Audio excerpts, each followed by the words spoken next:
How's it going, guys? This is Legendary Nats, also known as Stan, and you are about to watch me start my new playthrough, my first playthrough actually, on YouTube for Dark Souls. Yesterday they announced the new game from FromSoft called Sekiro, which kind of gives me the the reminiscence of both Dark Souls, Bloodborne, and Neo, all wrapped into one awesome package.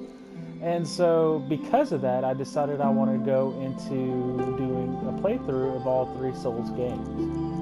And so today, you're seeing the beginning of my character named Dante, where I'm going to be playing as a warrior with Master Key. In this playthrough, I plan on doing as much of it as I can. And I'm probably not going to get every single cutscene. I'm not going to get, or not cutscenes, but every single side quest taken care of. I'm not going to be able to do everything 100%. So please don't expect that in this playthrough. It's going to be more of a casual thing, and I hope that you enjoy it. So we're about to go ahead and start now. I'm not going to let the intro start due to the fact that I don't want to be copyright claimed or anything like that by Bandai Namco, because I'm not in with them like all the other YouTubers, since I'm very new. And yeah, so let's go ahead and start.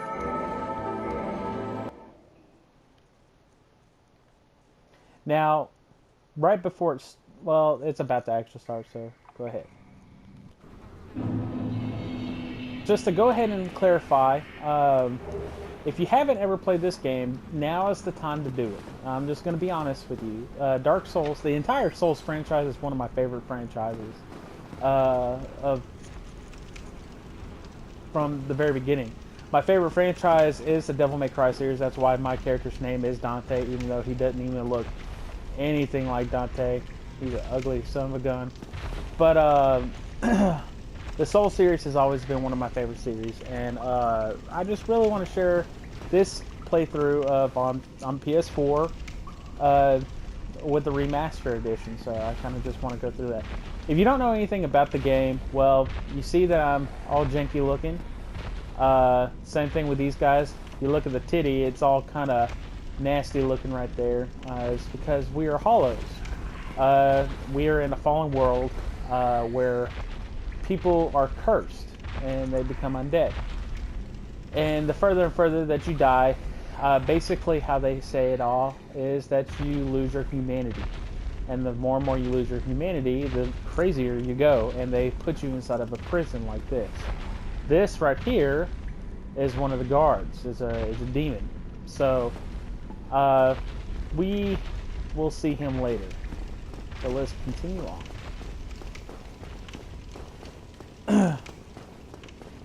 So I do apologize if my mic is not the best mic in the world. I am kind of cheap, and so I'm trying with everything I got. But yeah, so a little bit about what I plan on doing is, like I said, I'm planning on going through all the games from Dark Souls 1, 2, and 3, and also Bloodborne, just in commemoration of the new release of Sekiro. So yeah, so let's go ahead and sit down here at the bonfire. These are basically your checkpoints, your save points. And in this game, I'll kind of explain real quick if you've never played a Souls game. In the Souls series, it is known to be a difficult game. I'm not going to sugarcoat it. There are a lot of people that say, well, you just need to get good. But, I mean, it is a difficult game for a lot of different people. If you die in the game, you lose. Over there at the very bottom right corner, you'll see a 0. That's where you collect souls. Souls are essentially your currency and your experience. So if you die, you lose them, but it's going to be saved in this basically the last spot that you died in. Then after that, if you die before you make it to your bloodstain, then you lose them forever. So if you have like 100,000 souls and you're needing to level up and you die right before it, it can be a very trying moment. I've broken a couple controllers back on the 360 when this released back in 2012. So let's go ahead and rest here. And there's not much with the bonfires right now. We'll find out a little bit more because you actually... I'll break it down once we actually get there. So let's go ahead and go through this big old door. Actually, the textures don't look too bad for it being a 2012 game and it being a remaster. So, here is the first boss, called the Asylum Demon. The Asylum Demon is someone that you're just not going to be able to beat. I mean, you can. A lot of people do like to do little challenges. And if you do beat them, you actually get a specific weapon, but you actually want to go off the other side right here. I know I just kind of noobed it up. But you can actually start the game with the black fire bombs instead of the magic key like I did. And you could actually beat them because the Asylum Demon is extremely weak to fire. And you can pretty much destroy them right off the bat. And you'll get a really strong weapon starting out. But you won't be able to wield that weapon until much further down the line. So let's go ahead and sit here at the second bonfire. Another little thing about the bonfire is that whenever you actually sit down at the bonfire, it actually resets the world. So any enemies that you have killed up to this point will come back, no matter what. So now there are some enemies that are that will die and will not respawn, but for the most part, the majority of them will not come back, or will come back. I'm sorry. So,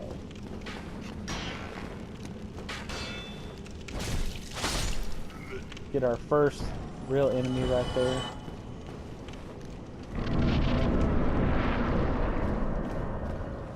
Now, I didn't actually let any of it play, but this guy right here is actually the one who drops the key down to you in the very beginning.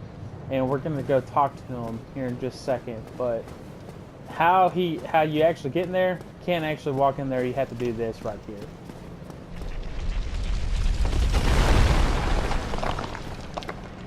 Opens it up. That is a little trap. Got me the very first time. So let's go ahead and talk to this poor chap who seems to have fallen right there. So. Oh, you. You're no hollow. Thank goodness. I'm done for, I'm afraid.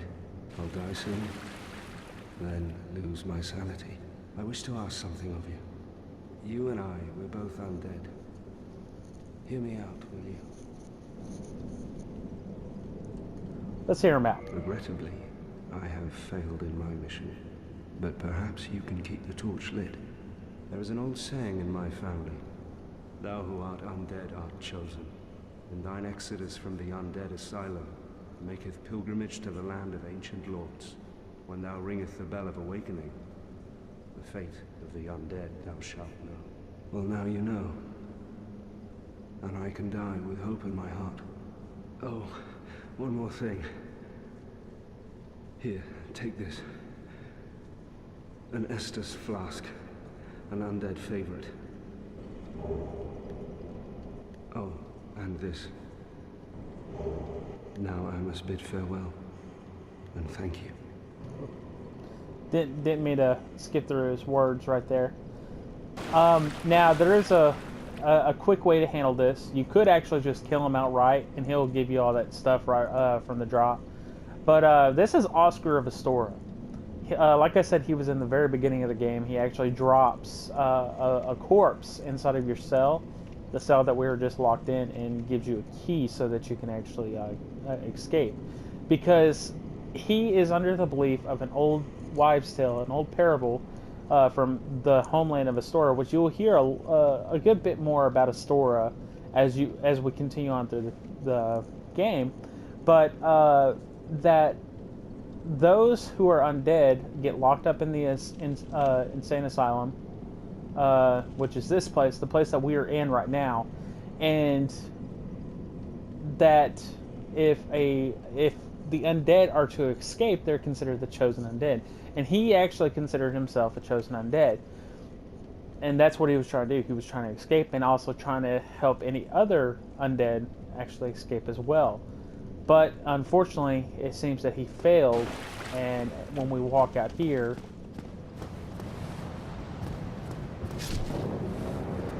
you hear that he actually died, and you see right there he just fades away. Now, in the original cut of the game, before it was cut content, he was actually supposed to have a much more detailed backstory, but unfortunately they didn't really have the time to do it, and so that is just cut content. If you actually want to see what it all entails, his full storyline, you can look at Vadi Vidya, and he actually has the cut content and has almost flawlessly played it out how it's supposed to be done. I'm very impressed with how he did it. So Vadi Vidya is a great source for a lot of this stuff. So let's just continue on forward.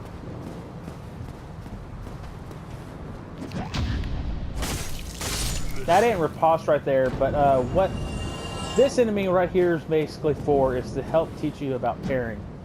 In this game, it's extremely broken, especially in PvP. People love to parry spam and then just backstab galore in the PvP scene, especially with invaders. And you've actually seen a couple of people online. See, I'm playing online right now, and a lot of times I would play offline, but I'm kind of wanting that whole raw bit of footage for like whenever I actually do get invaded, because there's quite a few places that are real heavy hotspots that have people who invade, and invaders tend to want to be actual duelists and actually want to test out their skill, but a lot of them tend to just want to be pricks and mess with you and want to be trolls and all that kind of stuff. So you're going to see some authentic side, because I'm not the best PvPer in the world, so you'll probably hear me like get frustrated from time to time whenever I get invaded. But one thing for sure, I'm not going to do the whole thing where when someone invades, I'm just going to just jump offline or anything like that. So real quick, I am actually going to take off some of my clothes so that I can actually fast roll, because I keep forgetting to do that. In this game, you have a weight limit that you can actually have, and if you're not careful, you'll actually do what I was doing. This is the fast roll, so your invincibility frame. Sorry, I can't talk today. I've had a long day at work. But your invincibility frames will help you dodge attacks. You'll see that quite a bit. If you have a little bit too much weight, I think if you're around 75% encumbrance, you're going to be doing mid-roll, and then anything past that, you're going to be fat rolling, so you're not going to be able to dodge much of anything.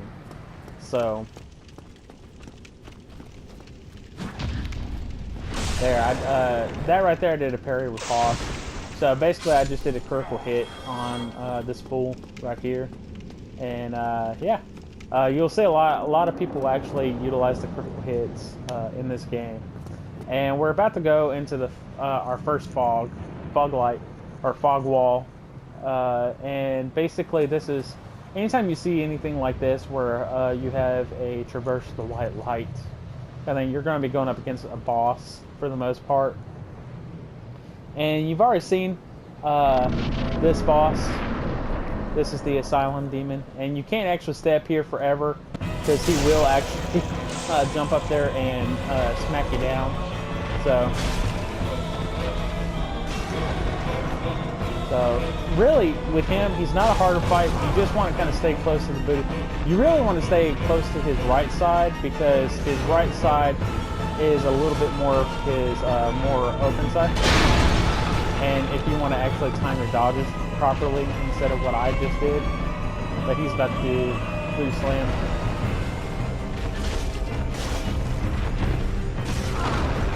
Golly, such a noob. Oh gosh. That probably would have killed me if it hit me.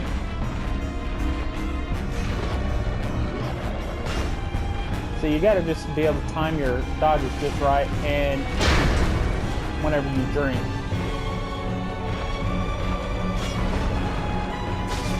And I took. Ha! No, I didn't. Come on. There. I go. The Asylum Demon is really just to kind of help you learn the way of this game. Everyone knows how, or anyone who's ever played a Souls game, they almost always put you in starting out against a boss. And the Asylum Demon is actually a really good one for you to actually start out with. And when I was doing my practice run for this, I actually got killed the first time because I forgot the buttons and the controls, because I've been playing Monster Hunter World, and every time I try to run away, I kept pressing R1, which is the attack button, because R1 is the run button in Monster Hunter World. So I just kept screwing it up all types of ways. So if you can kind of see, like, this is just essentially like the entrance into this place. And you know, for this being a 2012 game that came out on 360 and on PS3, it actually doesn't look too bad. I do like the fact that they worked out the textures to make it look a little bit more HD. Really the big thing about this game, and it is the best way to play it, is so that you can have the 60 frames, because for the longest time it was locked at 30. So, but let's continue on.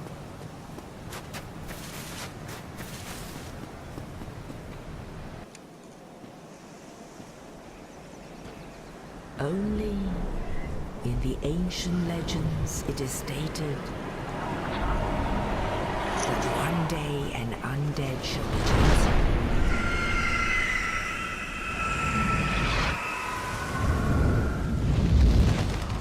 To leave the undead asylum in pilgrimage to the land of the ancient lords. Lordran.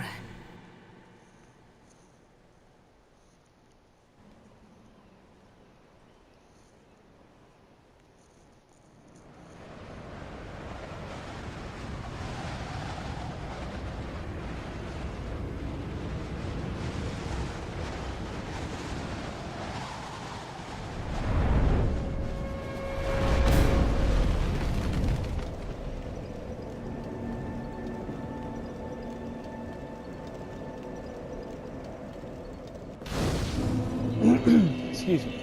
Alright, so we kind of got a little bit of information there. Not too much, because this game doesn't have like detailed cutscenes like most other games. It's not going to be like The Witcher or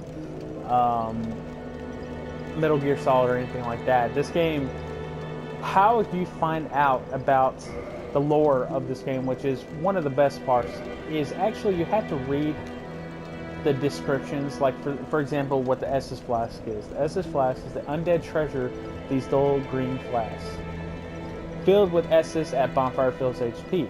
The Estus flasks are linked to the Fire Keepers. The Dark Tales also make reference an emerald flask from the Keeper's soul. She lives to protect the flame and dies to protect it further. This is how you find out the history. This is how you find out about the story. And I'm going to try and do some of that. I'm not going to go as in-depth, because this is a game that has been out for a long time. But I will hit on some pretty good points and give my interpretations and kind of break down a few different things that I think about the game and about its lore. Now, we are now at the place called Firelink Shrine. This is basically your hub for the world. And one of the things that you've probably all heard about Dark Souls 1 is its connectivity. Everything that is in this world is practically connected. All the places you're going to end up going to are going to be all connected in some way, shape, or form. Except for example, the Undead Asylum and a couple other places that you're going to end up going to. But for the most part, almost everything's connected. This game is not linear in any way, shape, or form. There is a path that a lot of people tend to go up, especially newcomers, and it's going to be the path I'm going to take, mainly because I'm not going to, like I said, I'm doing this as more of a casual thing, so you can call me a casual player or whatever, but I'm going to go up the normal route that you normally would go. But you can actually go to any parts that is not locked off. And I actually picked the master key, which allows me to open up most locks. So in this area, you're going to come across NPCs that throughout the world, and this is the place that they're going to be going. Right now, we have 2 NPCs, and today I'm only going to talk to one of them. But first, I'm going to explain a little bit about the bonfire. Now, the other bonfires that we sat at, all it would say when you sit there was just say leave. But now, once you sit down, it says leave, level up, kindle, and reverse hollowing. We're going to level up a little bit, and I'm going to kind of explain some of the stats right here, because just so that everyone's on the same page and all that fun jazz. So, as you see right here, my name, Dante. But this is my level. I'm soul level 4, and really levels don't really matter in this game unless you're wanting to be extremely OP. But I mean, you can end up beating this game on level 1 and just have OP gear and just decimate everything. But it's all how you want to play it. This is how many souls I have. So I have 2,200 souls, and how many souls that are required for me to level up. As you level up, that number goes higher and higher. Now here are the stats. Vitality is for health. Attunement is for basically your slots for when you have sorceries or magic spells. The more that you level this up, it actually is going to increase the amount of slots that you have. Right now, I think if you choose the sorcerer class in the beginning, I think you have 2. I could be wrong, but I think you have 2. It's been a while since I played the sorcerer. And as you level them up, you can actually get more and more slots. And I think it does kind of give you a little bit of a boost to your magic stat. Then you have endurance, which is all your stamina, your equipment load, and resistance to bleeding. Almost all the stats are going to have some form of resistance to something, and this is one of them, resistance to bleeding. Now in this game, bleed is extremely overpowered, so having a bit of resistance to it does help out. Strength is going to be for, as it entails, big hitting, hard hitting, powerful weapons like great swords, clubs, and stuff like that. Dexterity is going to be a little bit more along the lines of like knives, the rapier, katanas, stuff like that.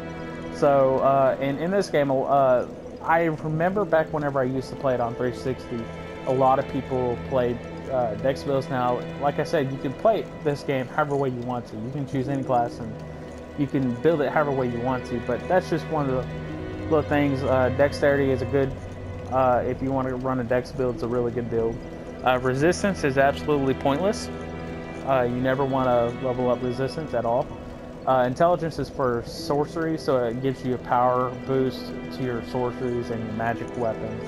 And then faith, which increases your power in lightning-based weapons and faith-like magic. So one of the spells that you'll get later on in the game is called Lightning Spear.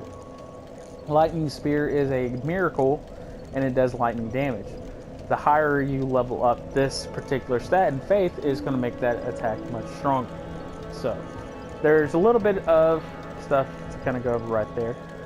So right now I'm just going to level up my endurance a little bit more, and then my strength, because I'm kind of good on health right now. So, and then the next thing you'll see is kindling.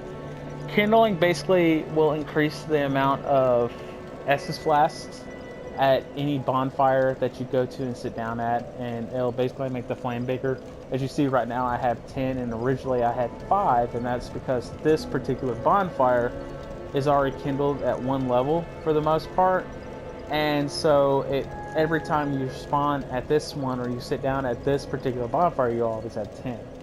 And then, which right now, I don't have the ability to kindle the flames because I don't have a particular item. I don't plan on getting it just yet, so I do plan on getting it soon, but just not yet. And then the last thing is reverse hollowing, and like I had mentioned earlier that I am a hollow. As you can see, I am not a very pretty man at all, almost like in real life. And you look all scrawny and ugly and all that stuff, and it's basically because you're a hollow. So what I ended up picking up over there at the well is called a humanity. I have 4 of them right now. So I can go in here and use the item, and you'll see that I now have 1 humanity. There's a lot of purposes to humanity, and I'll go through it at a different time. Right now, I'm just trying to watch out on how much time I'm using. This episode is going to be kind of boring because it's a lot of explanation. But when you rest here and you go to reverse hollowing, offer up your humanity, and bam, I now have a hairy chest. So that's basically what you do, and it basically puts you on real online mode, so people can actually invade you when you are back to human. So just be mindful of that. There's a lot of pluses to being human, but there's also that big thing where, especially if you're in a difficult spot, be careful of that, because people will invade you, people will mess with you and kill you. These are bloodstains. It basically shows how a person died. Someone probably attacked old Crestfallen bro right here and then just got absolutely wrecked. So let's talk to Crestfallen. Let's see what he's got to say. He's obviously been chilling here for a minute. Well, what do we have here? You must be a new arrival. Let me guess. Fate of the undead, right? Well, you're not the first. But there's no salvation here. You'd have done better to rot in the undead asylum. But too late now. Well, since you're here, let me help you out. There are actually 2 bells of awakening. One's up above in the undead church. The other is far, far below, in the ruins at the base of Blight Town. Ring them both, and something happens. Brilliant, right? Not much to go on, but I have a feeling that won't stop you. So, off you go. It is why you came, isn't it? To this accursed land of the undead?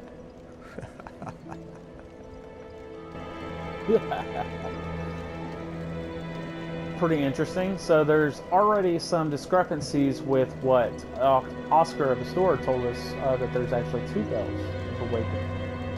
So let's continue asking him some more questions. What?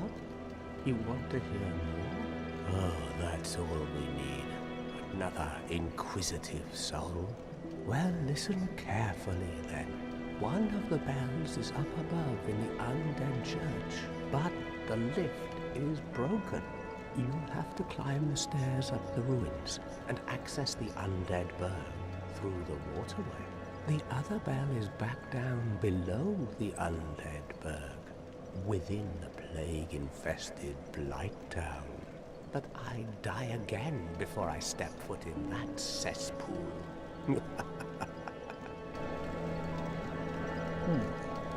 Bloody hell, what is it now? You ask too many questions. What now? I'm not up for chatting. Leave me alone. Alright, so after talking to Crestfallen Warrior right here, we've kind of gained a little bit more knowledge of what we're supposed to do. So we're supposed to go to the Undead Church and go down to Blight Town to be able to ring these bells of awakening. So that kind of gives us an idea and a little bit more information to go off of so that we know what our MO is supposed to be. Really, we're just some guy who got out of a jail cell and he had to go fight some big demon with a big freaking butt and a giant club, and now he's in another place. And look, Giant Dad right here. Well, Giant Dad wannabe.